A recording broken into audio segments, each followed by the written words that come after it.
Welcome to this section about time-lapse photography. Now when we talk about time-lapse, we're talking about creating a time-lapse through video. And that means taking a series of photos over a defined amount of time to then create a video from those photos.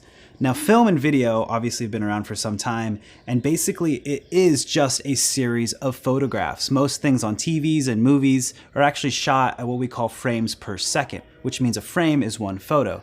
24 frames per second are what movies are at, and most TV shows and stuff like that are at 30 frames per second. That means 30 photos are playing in front of your eyes a second to create a video.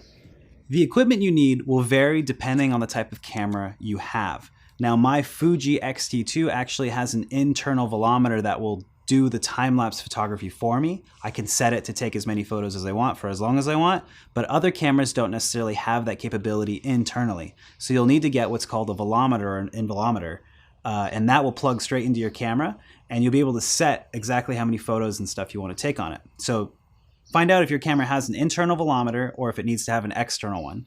You'll also need a tripod or something to stabilize your camera because it's going to be sitting in the same exact spot for a very long time to create that look.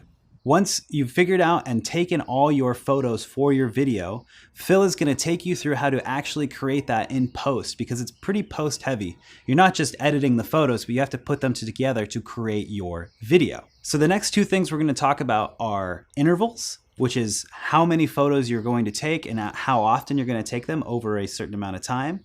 And then also exposure. Exposure is a little bit different when you're doing video photo time-lapse because you want to add some motion blur and you also want to make sure that you're correctly exposing over a long amount of time.